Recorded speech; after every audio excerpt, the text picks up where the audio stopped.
అయ్యో, అయితే మీ నాన్న ఇక్కడ ఉన్నాడా? అత్తయ్య మీరు రండి, నేను మిమ్మల్ని చూసుకుంటాను. రండి. మెల్లగా ఆగండి, నేను లేస్తానులే. రండి అత్తయ్య.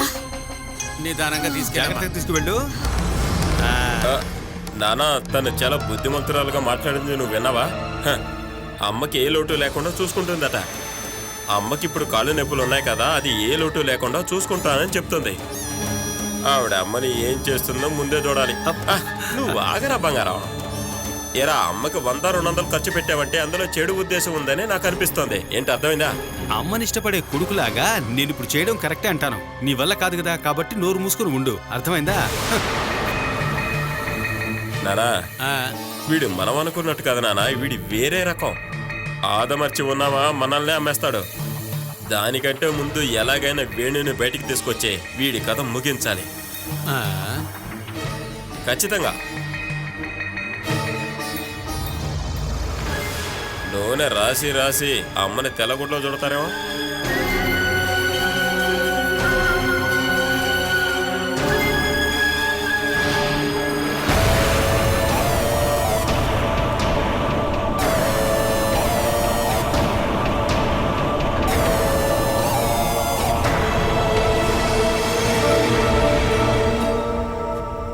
వర్షాకాలం వస్తేనే బట్టలారేయడానికి స్థలమే ఉండట్లేదు. ఎండొచ్చిందని బట్టలారేద్దాం చూస్తే వర్షం మొదలవుతుంది. హైరేంజ్ ఇంటి నుంచి వచ్చినప్పుడు వాళ్ళు నా చేతిలో ఆయన ఇచ్చిన డిపాజిట్ డబ్బు ఇచ్చినందువల్ల 1 నెల గడిపేస్తాను. ఆ తర్వాత ధైర్యం తగ్గుతుంది. అంతకంటే ముందు నేను ఒక ఉద్యోగానికి వెళ్ళాలి కదక్కా. ఎక్కడికైనా వెళ్తే ఎలా పని దొరుకుతుంది బాలా? నువ్వు ఇంతకు ముందు పనిచేసిన ప్లే స్కూల్లో కూడా ఇంకొకరిని పెట్టుకున్నారు. నువ్వు ఉద్యోగం చేసే చోటేవైనా ఇక ఫంక్షన్ టైంలోనే మనుషుల్ని పెట్టుకుంటారు, లేదా అక్కడి నుంచి ఎవరైనా పని మానేసుకోవాలి. నేను రేపే సెక్రటరీ మేడంని అడిగి చూస్తాను. నీ కథంతా విని ఆవిడ జాలిపడి నీకు పనిస్తుందేమో చూద్దాం. ఆహా, మీరెక్కడున్నారా? రూమ్ లో లేకపోయేసరికి మీరిద్దరు కలిసి పారిపోయారనుకున్నాను. పారిపోతే బానే ఉంటుంది కదా. ఓ, మరి ఉయ్యాలో ఉన్న పిల్లని ఎవరు చూసుకుంటారో? పిల్లని చూసుకునే ఓపిక కూడా మీకు లేదా అండి? ఏ, పెద్ద రిస్క్ ఉన్న పనులు చేయకు, రెస్ట్ తీసుకోమని డాక్టర్లే చెప్పారు. అందుకే కదా ఇప్పుడు నేను పనికి వెళ్లాల్సి వస్తుంది. విన్నావా బాలా? భార్యని పనికి పంపించి తన జీతంతో బతికే భర్త అన్న చెడ్డ పేరు నాకు అవసరం లేదు. కానీ 100 సార్లు చెప్పుంటాను, ఏ పనికి వెళ్ళకే, ఇంట్లోనే కూర్చోవే అని. కానీ వింటే కదా. మీరు చెప్పేది వింటూ ఉంటే అప్పుడు పస్తులుండాల్సిందే. అందుకని కష్టమైనా సరే పనికి వెళ్తున్నాను. నువ్వు పనికెళ్ళి కష్టపడతానంటే దాన్ని నేనెందుకు చెడగొడతాను? ఏమంటావు బాలా? భార్య మీద బిడ్డల మీద ప్రేమ చూపించే భర్త దొరకడానికి పుణ్యం చేసుకుని ఉండాలి. ఇప్పుడు నీకు వేరే భర్త కావాలని ఆశ? నేను క్యాజువల్ గా చెప్పానంతే. ఇదిగో చూడండి, గుణవంతుడైన భర్త దొరకడం వల్ల తను ఎన్ని కష్టాలు అనుభవిస్తుందో. మంచి కుటుంబంలోనే పుట్టింది, కానీ ఏం ప్రయోజనం? తలరాతి ఇలా ఉందే. ఇప్పుడు బ్రతకడానికి ఏదైనా పనికి వెళ్తే చాలనుకుంటుంది. నువ్వు పనికెళ్తున్నావా? వెళ్ళకూడదా? నా భర్త దుబాయ్లో లేరుగా, జైల్లో ఉన్నారుగా. దీని గురించి నీతో చెప్పాలనుకున్నాను. వేణు జైల్లో ఉండడం వల్ల నువ్వు అనుకున్న పనికి ఖచ్చితంగా వెళ్ళొచ్చు. అనిలా, నువ్వు ఎలాగైనా సరే త్వరగా తనకు పని చూసి పెట్టు. మీరిద్దరూ సంపాదించే డబ్బులతో మనం సంతోషంగా బ్రతకబోతున్నాం. నాకు కొంచెం రెస్ట్ తీసుకున్నట్టు ఉంటుంది. మిగతా వాళ్ల కోసం కాదు, నేను నా కూతురు పస్తులుండకూడదని అనుకుంటున్నాను. నువ్వు అలాగే ఉండాలి. నీకు పెద్ద మనసుంది బాలా. ఎందుకంటే నువ్వు రోడ్లో దొరికిన పిల్లని ఎంత చక్కగా చూసుకున్నావు. అదే మనసుతోనే నీ భర్త యొక్క అన్ననైనా నా ఖర్చులు కూడా చూసుకోవాలి. నువ్వు ఊరికి అలా చూడకో. వారంలో 2-3 రోజులు చేసే డబ్బుతో నేను ఎలా ఖర్చులు తీసుకోవాలి? ఏ భగవంతుడా, బాలకు త్వరగా ఒక పని దొరకాలి. నీకు పని దొరకాలని వేడుకుంటున్నా. మీరు పనికి వెళ్ళడం నా జీవితంలో జరగదులే. అయ్యయ్యో, నా కోసం కదమ్మా, బాల కోసం. వేణు పేరు ఏ మాత్రం తగ్గకుండా నువ్వు ఇంటి ఖర్చులు మొత్తం చూసుకో. నేను నా భార్య ఎప్పుడూ నీకు తోడుగానే ఉంటాం. అనిలా, మన రాజేష్ చేపలు పట్టడానికి వలేస్తున్నాడు. అక్కడికి వెళ్ళి ఊరికే ఏం చేయనక్కర్లేదు. అక్కడ వేయి, ఇక్కడ వేయి అని చెప్తే చాలు, చేపలు ఇచ్చి పంపిస్తాడు. ఇప్పుడు 1 కిలో చేపలు ఎంత రేటు ఉన్నాయో తెలుసా? నేను వచ్చే లోపల చేపల మసాలాలు రెడీ చేసి పెట్టు. ఈ మనిషి కాని పనికి వెళ్ళాడంటే ఈ కుటుంబం పరిస్థితి ఇలా ఉండేదా? బావని మార్చాలక్క. ఈ ఇంట్లో ఒక్కరినైనా మనిషిగా మార్చాలి. అలా మార్చగలం అనుకునే ఒకే ఒక మనిషి బావే. మనకి తోడుగా ఉంటాడు. సుమేష్ని ఎదిరించేలా ఆయన్ని మార్చాలి. అందుకిప్పుడు అవసరమయ్యేది ఇంటి ఖర్చులకి డబ్బు. ఇంటి ఖర్చులు ఎవరైతే చూసుకుంటారో వాళ్ళ మాటే చెల్లుతుంది. మనం అలా మార్చుకోవాలి. నేను ఎలాగైనా ప్రయత్నించి చూస్తాను బాలా, నీకు పని దొరకాలని. ఒక్కరోజు, ఒకే ఒక్కరోజు ఈ ఇంటికి పెద్ద కొడలనే హక్కుతోటి ఈ ఇంటిని చూసుకునే హక్కు నాకు ఒక్కరోజు దొరికితే చాలు. అలా జరుగుతుందక్క. జరిగేలా చేద్దాం.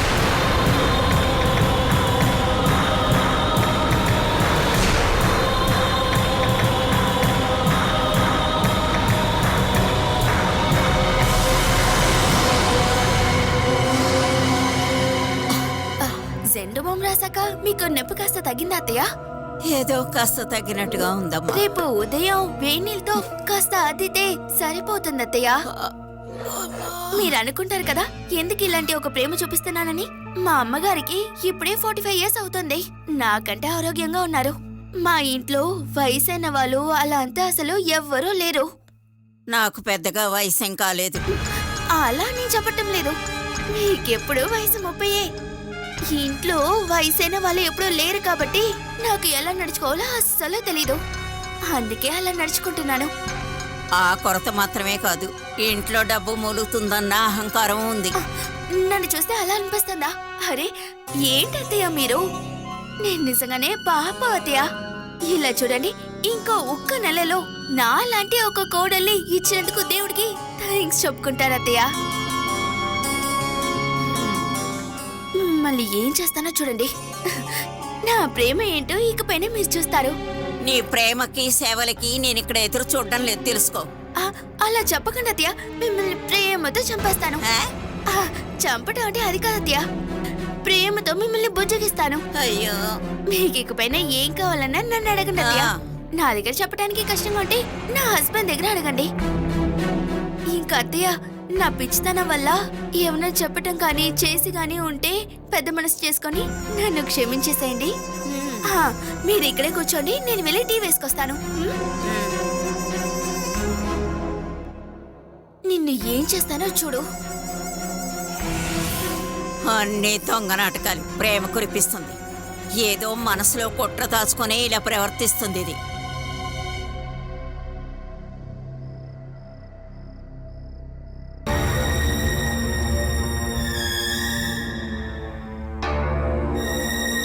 మనకెదురుగా ఎన్నో ఆలోచనలు జరిపిస్తున్నారు. ఏదో ఒకటి చేసుకోనివ్వు, మనం అవన్నీ పట్టించుకోవద్దు.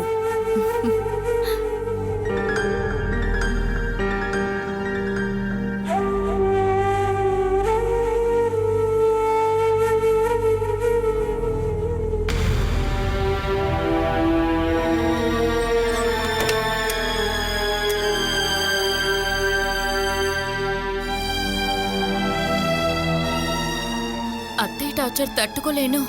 అత్తయ్యని షెడ్లో పడేయాలనుకుంటున్న ఆశ ఇప్పుడు అత్తయ్యని చూసుకుంటూ దగ్గరే ఉంది. తను మనస్ఫూర్తిగా చేయడం లేదు, సుమేష్ చెప్పినట్టు చేస్తోంది. ఎలాగైనా ప్రేమ ఒలకపోసి ఆవిని కూడా ఉంచుకుంటే నన్ను పంపించేయచ్చు. ఇంటిని జప్తు చేయకుండా ఉండడానికి వడ్డీ కట్టిన తర్వాత ఆశని ఇంటిని చూసుకుంటుంది. మరి అత్తయ్య మర్చిపోతుందా? ఏం చేసినా, శత్రువులా చూసినా, డబ్బుని చూసిన వెంటనే అత్తయ్య అంతా మర్చిపోతుంది. నువ్వు డబ్బివ్వు, ఆవిడ నీతో ఉంటుంది. అత్తయ్యని తోడుగా పెట్టుకొని ఏదో పెద్ద ప్లాన్ వేస్తున్నారు. నిన్ను ఎలాగైనా ఇంట్లో నుంచి పంపించేసి వాళ్ళు గెలుస్తారు. వాడు నన్ను ఇక్కడి నుంచి పంపించలేడు. నువ్వు ఈ బిడ్డని జాగ్రత్తగా చూసుకోవాలి. ఇక వాడొచ్చి నన్ను బెదిరించాడంటే నా ప్రాణాలు, బిడ్డ ప్రాణాలు ఆపదలో ఉన్నాయని కంప్లైంట్ ఇస్తాను. అలాంటిది చేయడం కూడా మంచిదేలే. అది తప్ప ఈ ఇంట్లో నీకు రక్షణ దొరుకుతుందని నాకు అనిపించట్లేదు. పస్తులుండకుండా ఏదో కష్టపడి సంపాదించుకొని తింటున్నాం.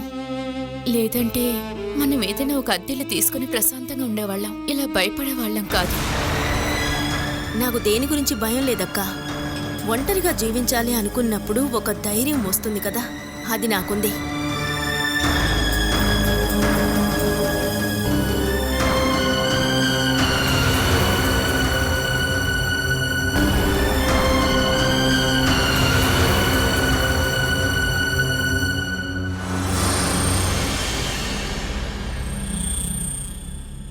వేణు అన్న కేసు ముందుకు నడపడానికి ఒక 5-6 లక్షలైనా ఖర్చు అవుతుంది.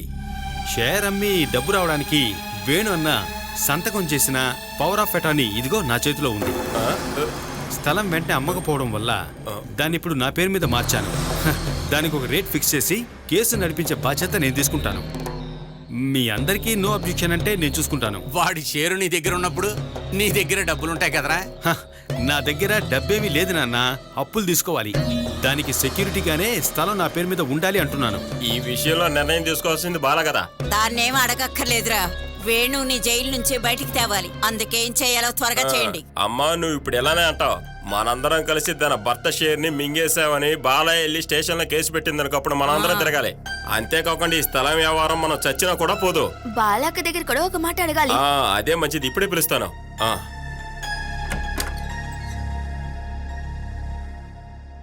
వేణు గురించి మాట్లాడాలి, నువ్వు కొంచెం రామ్మా.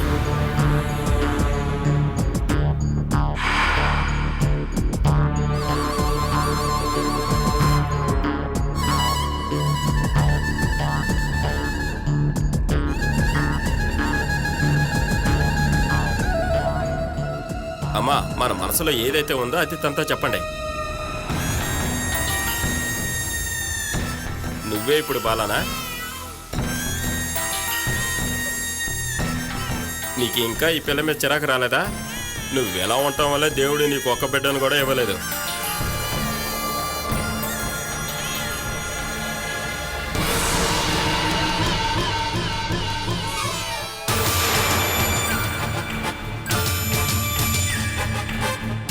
మొగుడు జైల్లో ఉన్నాడు. దాని మొఖాన అలాంటి బాధే లేదు. వాడు జైల్లో ఉండటం వల్ల తను బాధపడితే ఏంటి ప్రయోజనం? ముందు జామీను తర్వాత కేసు. ఏంటి చూస్తున్నావు చెప్పు. వేణు అన్నని జామీన్లో తీసుకురావాలన్నా కేసు నడపాలన్నా డబ్బు కావాలి. దానికోసం వేణు అన్న పేరు మీద ఉన్న షేర్ని అమ్మాల్సిందే.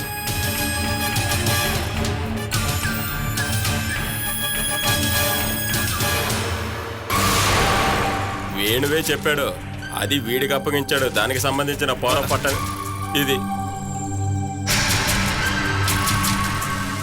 వేణుని జైలు నుంచి తేవడానికి ఒక్కదారే ఉంది. చివరికి నేను అడగలేదు అనుకో. దేన్ని నమ్మినా సరే నాకు నా బిడ్డకి ఉండడానికి ఒక చోటు మాత్రం కావాలి. మీరు ఇక్కడే ఉండొచ్చు కదక్కా. ఇప్పుడు ఇది సుమేష్ పేరులోనే ఉంది కదా. షూ, వేణు ఇప్పుడు ప్రమాదంలో ఉన్నాడు. మనం ఒకటిగా ఉంటేనే వాడిని ఇంటి నుంచి కాపాడగలం. ఈ సమయంలో అమ్మకపోతే ఇంత ఆస్తి పెట్టుకుని ఏంటి ప్రయోజనం? ఒరే సుమేష్, ఏం చేయాలో త్వరగా ఏర్పాట్లు చేయి.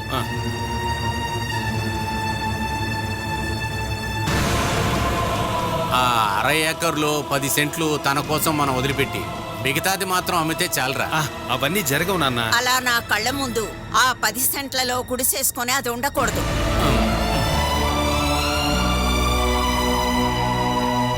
ఒరే సుమేష్, ఇంకెవరిని ఏమీ అడగక్కర్లేదు. ముందు వేణు జామీన్లో బయటికి రావాలి.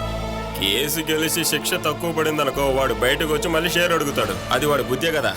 పక్కా అగ్రిమెంట్తోనే నేను దీన్ని నమ్ముతున్నాను. అన్నట్లు అందరూ వినడం కోసం ఒక విషయం చెప్తున్నాను.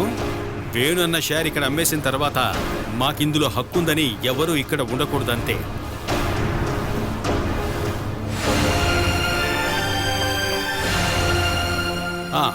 ఇకపైన ఇక్కడ ఎలాంటి సమస్య ఉండకూడదు. పదాశ. బాలా, పాపం తీసుకో.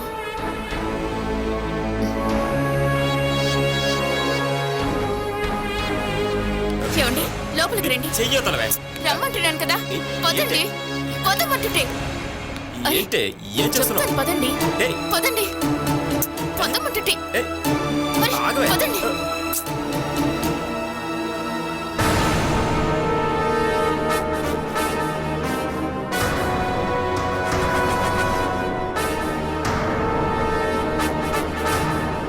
సుమేష్ గాడు ఒక వల విసురుతున్నాడమ్మా. నువ్వు దాంట్లో పడిపోవద్దు తల్లి.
నేను చెప్పిన దాని గురించి ఆలోచించావా?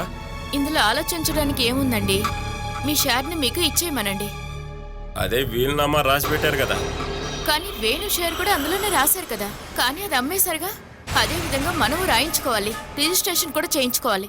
ఇప్పుడు మనం ఇబ్బంది పెట్టి షేర్ అడిగామంటే వాళ్ళు రాసిస్తారు. దాంతో ఇంట్లో ఉన్న హక్కు కూడా పోతుంది. నువ్వు కొంచెం ఆలోచించవే. షేర్ దొరికిన వెంటనే మనం ఇంట్లో ఉండగలమా? కొంచెం ఆలోచించు.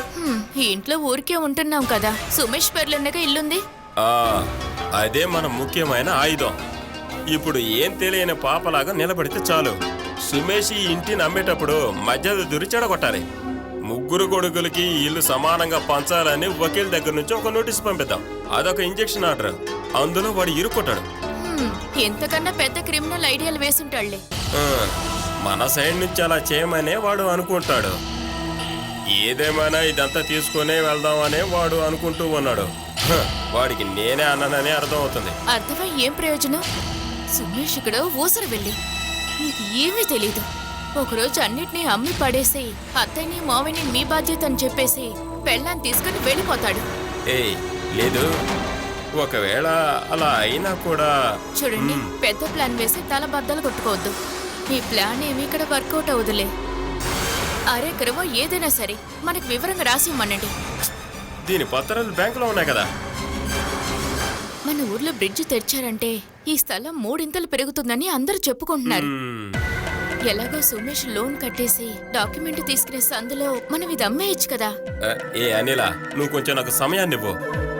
ఆ అరెకరం స్థలమే కాకుండా ఈ ఇంట్లో భాగాన్ని కూడా నేను సంపాదిస్తాను.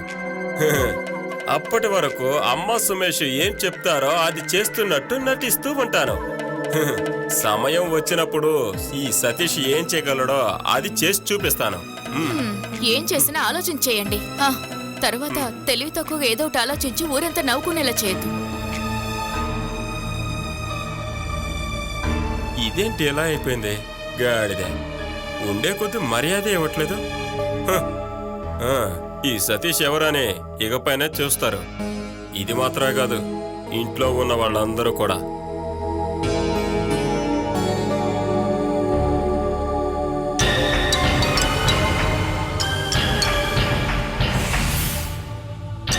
మర్డర్ కేసుని హ్యాండిల్ చేసే ఆ లాయర్కి మనం చాలా డబ్బు ఇవ్వాలి కదండి. కేసు నుంచి తప్పించుకోవాలంటే అడ్వకేట్ని పెట్టుకోవాలి. వాళ్ళు అడిగినంత డబ్బును కూడా మనం ఇవ్వాలి. కానీ మీ దగ్గర ఎక్కడ ఎన్ని డబ్బులు ఉన్నాయి? వేణు అన్న నీ కేసు నుంచి తప్పించాలని ఎవరికుంది చెప్పు ఆశ? ఇన్ని రోజులు నాతో ఉన్నావు, అది నీకు అర్థం కాలేదా? ఈ చోటు మొత్తంగా నా చేతికి రావడం కోసం నేను ఏమైనా చేసే రకాన్ని. మన అదృష్టం వేణు అన్న గొంతుకి ఒక కేసు బిగుసుకుంది. లేదంటే ఇంత త్వరగా ఈ చోటు నాకు దక్కేది కాదు. వేణుబావ ప్లేస్ మీ పేరు మీద రాసుకొని కేసు చూసుకోకపోతే మీకే సమస్య అండి. అత్తయ్య అడుగుతారు. ఆశా కేసు నడపనని ఎక్కడైనా చెప్పానా? బాగా పక్కాగా ఉండే కేసు నడుపుతాను. అది ఇక్కడున్న వాళ్ళంతా చూసేలా నడుపుతాను. మీరు అలాంటి ప్లాన్లని ఏం వేయకండి. ఏమండి, కేసు చూసుకోలేకపోతే వదిలేసేయండి. అబద్ధం చెప్పి స్థలం రాసుకుంటే వేణుబావ వచ్చాక నిజంగానే హత్య జరుగుతుంది. ఏమీ జరగదు. దానికోసం పక్కాగా ప్రిపేర్డ్గా ఉండే ప్లాన్ నా దగ్గర ఉంది. అది ఏంటని నాకైనా చెప్పండి. సిట్టింగ్కి 500 1000 ఇచ్చి ఎవరైనా కేసు లేని వకీల్కి నేను వేణన్న కేసిస్తాను. ఆయన వకాల్తా పుచ్చుకుంటే కనీసం యావజ్జీవమైనా సరే వేణన్నకు పడుతుంది. వేణుబావ మీ అన్నయ్య కదండి. నువ్వే కదా ఇంతకు ముందోసారి అడిగావు, ఆ అన్నయ్య వల్ల నాకెలాంటి ప్రయోజనమైనా ఉందా అని. ఎలాంటి ప్రయోజనం లేదు. నేను అనుకున్నట్టుగా జరగాలి అంటే వేణన్న కనీసం 8-10 ఏళ్లైనా జైల్లో ఉండాలి. మళ్ళీ వచ్చేటప్పుడు అతంది అని చెప్పుకోవడానికి ఇక్కడేమీ ఉండకూడదు. ఈ కుటుంబంలో వేణన్నకి ఉన్నటువంటి షేర్ ఇప్పుడు నా పేరు మీద ఉంది. ఇక నేను అనుకున్నవి అనుకున్నట్టు జరగాలి. మీరు అసలు ఏమనుకోని ఇదంతా చేస్తున్నారు? మనకు మేలు జరిగేటటువంటి విషయాలే నేను చేస్తాను, అర్థమైందా? తరువాతి స్టెప్ ఏమిటి అన్నది ప్రస్తుతానికి నీకు చెప్పను. నీ వల్ల అది లీక్ అయిందంటే ఏమీ జరగదు. అందువల్ల నీకు నేను తర్వాత చెప్తానే, ఓకేనా?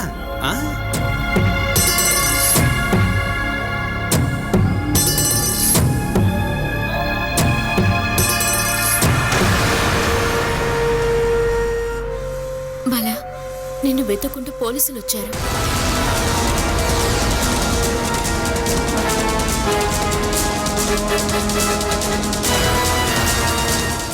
ఎందుకే ఇక్కడికి వచ్చావు?